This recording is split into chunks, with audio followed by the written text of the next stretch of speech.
students, this is your chapter 5 Water part 3.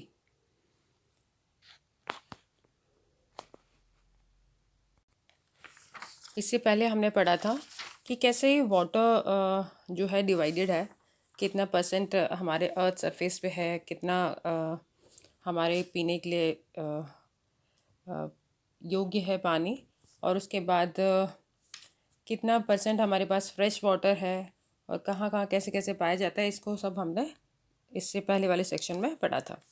Now we will study about the next section, that is tides. Tides के बारे में पढ़ेंगे. Tides means लहरें. लहरें के बारे हम इसके अंदर इस सेक्शन में पढ़ेंगे.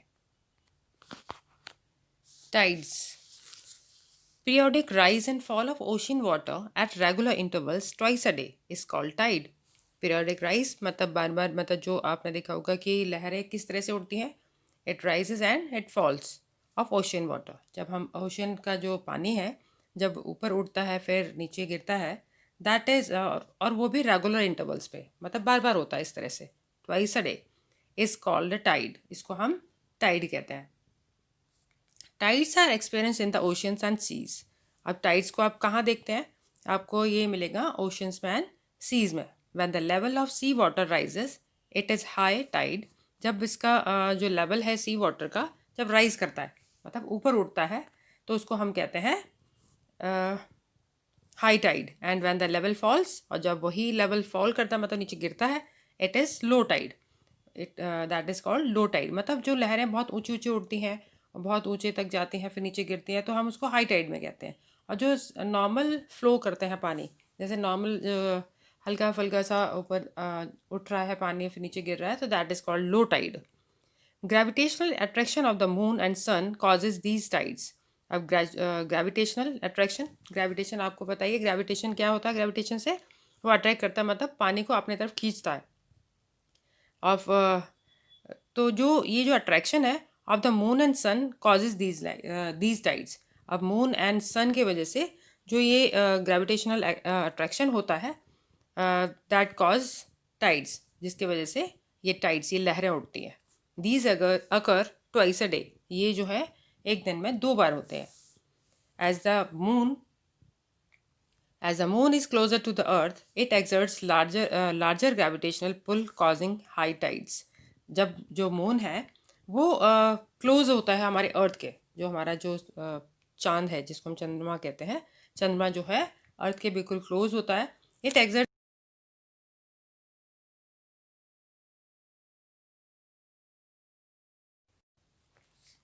तो उससे क्या होता है कि अर्थ के पास होने की वजह से ग्रेविटेशनल पुल होता है, मतलब एक तरह से वो अपनी तरफ से खींचता है, तो जिससे कि ये हाई टाइड्स उठती हैं, आती हैं, जो हम लोग एक्सपीरियंस करते हैं. हमने देखा होगा ओशंस में और सीज में. The height of tides depends upon the relative position of the moon and the sun with respect to the earth. अब जो आपने देखा होगा द हाइट ऑफ टाइड्स, जो टाइड है मतलब लहरें की कितनी ऊंची उठ रही हैं कितनी नीचे गिर रही हैं, ये रिलेटिव पोजीशन कर, मतलब ये किस पे डिपेंड होता है? ये मून पे डिपेंड करता है कि मून किस जगह पे है, किस तरह से है, किस पोजीशन पे है. तो उससे ये मतलब अर्थ के कितने पास है कितने दूर है, उस हिसाब से ये इफेक्ट करता है. During full moon and new moon days, the sun, the moon and the earth are in the same line. अब जब न्यू मून डेज होता है, जैसे the sun moon and the earth are in the same line, जब हमारा sun moon and the earth जब एक ही line में होते हैं, तो इसमें क्या होता है? Resulting in extra high tides. इससे क्या है, जो टाइड्स हैं वो और ज़्यादा ऊपर उठती हैं, मतलब बहुत ज़्यादा तेज़ी से आती हैं. These are called spring tides, जिनको हम स्प्रिंग टाइड्स के नाम से जानते हैं. When the moon is in the first and last quarter, the sun and moon are at right angles and the water gets drawn in diagonally opposite directions. When the moon is in the first and the last quarter, जब moon का आपने देखा होगा कि चंद्रमा जो है कभी फुल मून पे होता है तो पूरा वाइट होता है, और फिर और कम होता जाता है तो उसको धीरे धीरे उसका आकार बदलता रहता है. The sun moon are at right angles. जब सन एंड मून, जब सूरज और जो चंद्रमा है वो राइट एंगल बनाते हैं, and the water gets drawn in diagonally opposite direction. तो इसमें क्या है, जो वाटर है डायगनली अपोजिट डायरेक्शन में चलता है. This result in low tides, जिससे कि जो टाइड्स हैं वो हल्की फुल्की से चलती हैं, which are called neap tides, जिनको हम नीप टाइड्स कहते हैं। Tides are useful for navigation, fishing and trade. अब टाइड्स जो है हमारे लिए किस तरह से यूजफुल है? They are useful for navigation, fishing करने के लिए, नेविगेट करने के लिए, मतलब जैसे जो शिप्स वगैरह हैं वो इजीली मतलब उसके अंदर चल सकती हैं, जा सकती हैं, वो एक जगह से दूसरी जगह इजीली पहुंच सकती हैं। फिशिंग के लिए, फिशिंग मीन्स जो आपने देखे होंगे मछुआरे वगैरह जो होते हैं वो मछली पकड़ने का जो काम करते हैं उसके लिए भी बहुत अच्छे होते हैं। और जिससे कि क्योंकि टाइड्स जिस तरह से आते हैं, जब लहरें आती हैं तो उसके साथ मछलियाँ भी बहकर उनके इस तरफ आ जाती हैं, जहाँ पे किनारे होते हैं ना उस तरफ आ जाती हैं। और ट्रेडिंग के लिए, एंड ट्रेड मतलब व्यापार करने के लिए, मतलब व्यापार के लिए क्या है, शिप जो है एक जगह से दूसरी जगह जाते हैं तो इजीली वो उसके अंदर सामान रख के ले जा सकते हैं और दूसरी जगह पहुंचा सकते हैं। High tides help the ship to enter और लीव द हार्बर्स ईजिली। अब जो मैंने अभी आपको बताया कि शिप्स अगर अच्छी टाइड्स होंगे और तो उससे क्या होगा कि जो शिप्स हैं वो इजिली हार्बर्स को छोड़ सकते हैं, मतलब एक हार्बर से दूसरी जगह पर इजीली पहुंच सकती हैं। Tide help in fishing, tide जो है फिशिंग के लिए बहुत हेल्पफुल होता है। During high tides more fish come near the shore. अब जो है कि जब टाइड्स बहुत ज़्यादा अच्छी होती हैं तो उसमें क्या है, जो फिश होते हैं वो शोर मीन्स किनारे पर आ जाती हैं, helping the fisherman to get plentiful catch, जिससे कि जो फिशरमैन्स होते हैं वो ज़्यादा से ज़्यादा मछलियों को पकड़ सकते हैं। Tides also help to generate electricity. Tides का आपको पता ही है कि इससे जो है इलेक्ट्रिसिटी उत्पन्न होती है। As the sea water gushes in during a high tide its energy can be trapped. अब जब जैसे जैसे सी वाटर जो है gushes in during a high tide मतलब बहुत ज़्यादा तेज़ी से हाई टाइड्स वगैरह उत्पन्न करता है, it's energy can B tapped. इसकी जो एनर्जी है उसको हम इजीली टैप कर सकते हैं and use to generate electricity, और जिससे कि हम इलेक्ट्रिसिटी यानी बिजली उत्पादन कर सकते हैं। India is yet to start utilising tidal energy. इसलिए इंडिया जो है धीरे धीरे मतलब टाइडल एनर्जी को स्टार्ट कर रहा है, यूटिलाइजिंग मतलब उसको यूटिलाइज करने के लिए, उसको यूज़ करने के लिए। Ocean currents. The horizontal movement of ocean water in the form of streams in a definite direction is called an ocean currents. अब हॉरिजेंटल मूव्स करता है, जब हॉरिजेंटली ये जो पानी है ओशन का जो पानी है वो it forms like a streams in definite direction. जब डेफिनेट डायरेक्शन में स्ट्रीम्स उत्पन्न करता है कॉल्ड एन ओशन करंट्स, तो उसको हम ओशन करंट्स कहते हैं।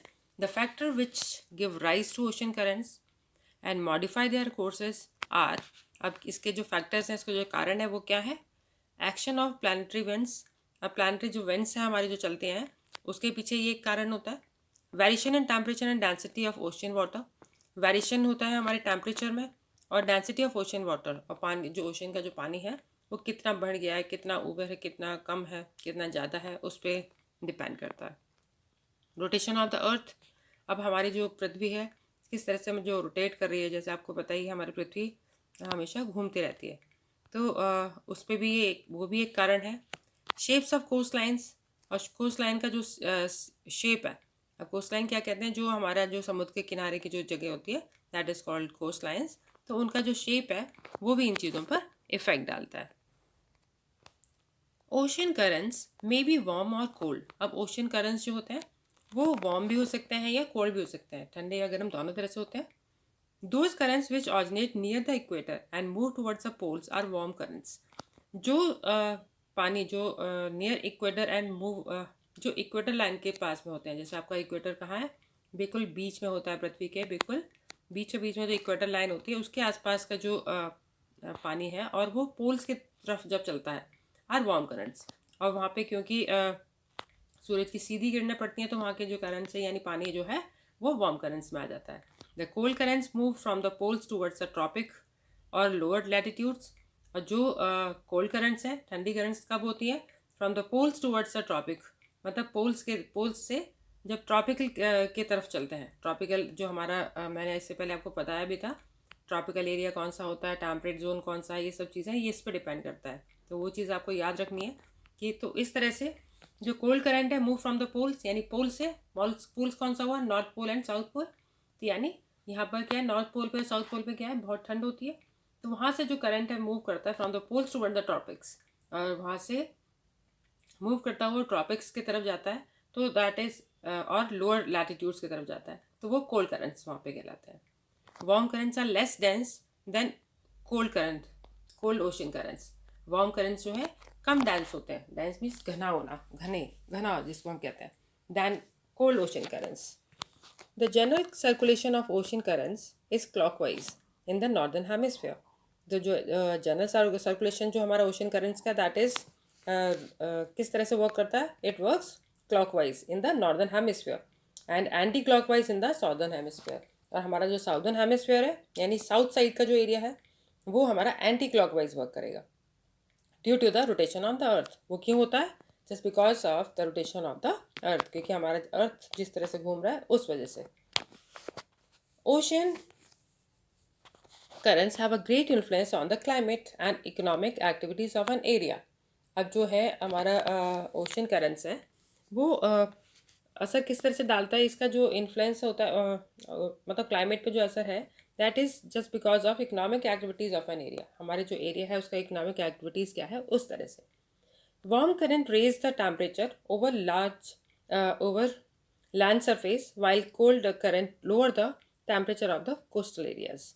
वार्म करंट रेज करते हैं temperature over the land surface, मतलब कहाँ पर? जहाँ पर लैंड सरफेस वगैरह जो पाया जाता है that is. While cold current lower the temperature of the coastal areas. तो जो कोल्ड करंट जो है वो लोअर करते हैं temperature of the coastal areas. जो कोस्टल एरियाज हैं जो यानी जहाँ पर कि समुद्र के किनारे जो घर मतलब जो आता है हमारे, अगर मैप को अगर आप देखेंगे तो जो समुद्र के किनारे पे जो भी है तो वो कोस्टल एरियाज कहलाते हैं. तो वहाँ पर जो वहाँ का जो टेम्परेचर है उसको लोअर करता है, उसको कम कर देता है. In places where warm and cold current meet, जहाँ पर जो जगह जहाँ पर वार्म और कोल्ड करंट यानी दोनों गर्म जो बहाव आ रहा है वो और प्लस जो ठंडा बहाव आ रहा है वो जहाँ पर वो मीट करते हैं, डेंस फॉग इज़ प्रोड्यूस्ड. तो वहाँ पे अगर इस तरह से अगर दोनों गर्म और ठंडा पानी अगर मिलेगा तो क्या होगा? एक फॉग उत्पन्न हो जाएगा, यानी एक धुआं सा जो होता है ना, जो ठंड में भी आपने देखा होगा फॉग को, is produce which reduces the visibility, make it risky for the ships to sail. अब इससे क्या होता है? फॉग जब होगा, अब आपने देखा जैसे कोहरा छा जाता है, कोहरा आता है तो उसमें हम लोग जब अगर वॉक करेंगे या हम बस चलाएंगे या कार चलाएंगे या स्कूटी से जाएंगे तो क्या होगा? हमें दिखाई बहुत कम देता है, तो हम लोग क्या करते हैं? बहुत धीरे धीरे चलाते हैं. तो ऐसे अगर समुद्र में होगा तो उसमें क्या होगा? जो शिप्स वगैरह हैं जब वो सेल कर रहे होते हैं, जब उसमें चल रहे होते हैं तो उनके लिए बहुत ज़्यादा रिस्की हो जाता है, क्योंकि वहाँ पे बिल्कुल विजिबिलिटी बिल्कुल ख़त्म हो जाती है. Warm currents keep the seas and oceans free from icebergs. अब जो वार्म करंट्स है तो वो आइसबर्ग्स बनने से उसको रोक देती है. आइसबर्ग मीन्स जो बर्फ़ की जो सिल्लियाँ टाइप की जो बन जाती हैं वो नहीं बनने देती. This provide safe and easy selling in the cold region. इसलिए जो कोल्ड रीजन है वहाँ पे शिप्स जो है ईजिली सेल कर जाते हैं, मतलब ईजिली वो लोग चल सकता है. Turbulent ocean water further pose more challenges. और आपने देखे होगा जो टर्बुलेंट ओशन वाटर्स हैं फर्दर पोज मोर चैलेंजेस, उनके लिए और ज़्यादा ये चैलेंजेस उत्पन्न कर देता है. These areas where the warm and cold ocean currents meet. और ये जो एरियाज होते हैं जो टर्बुलेंट ओशन वाटर्स के होते हैं, they are very where the warm and cold current meets, वहाँ पे जो है warm and cold current meet करते हैं, मतलब मिलते हैं. Are also the best fishing grounds in the world. और वो जो जगह होती है वो बेस्ट फिशिंग ग्राउंड भी कहलाती है. वहाँ पे बहुत ज़्यादा जो मछुआरे हैं उनको फिशेस वगैरह बहुत अच्छी मात्रा में मिल जाती है. Planktons, which are an excellent source of food for fishes, are found here in abundance. अब यह जो प्लैंकटन्स जो होता है which are in excellent source, वहाँ पे बहुत ज़्यादा मात्रा में पाया जाता है. ये जो है एक तरह का फूड होता है फिशेस के लिए, are found here in abundance, और बहुत ज़्यादा मात्रा में यहाँ पे उनके लिए फिशेस के लिए मिल जाता है. तो ये था बेटा हमारा चैप्टर, जिसमें आपको समझ में आया होगा कि किस तरह से जो है हमारा ये जो वाटर है, हमारा जो पानी है, किस किस टाइप से, मतलब आपने टाइड्स में भी पढ़ा, वेव्स के थ्रू पढ़ा हमने इसमें, और पानी कितनी मात्रा में हमारी पृथ्वी पर पाया जाता है वो भी हमने इसके अंदर पढ़ा है. तो सो बेटा this was the chapter which completes here now. Your part 3 section is complete here. Okay, bye bye. Take care, beta.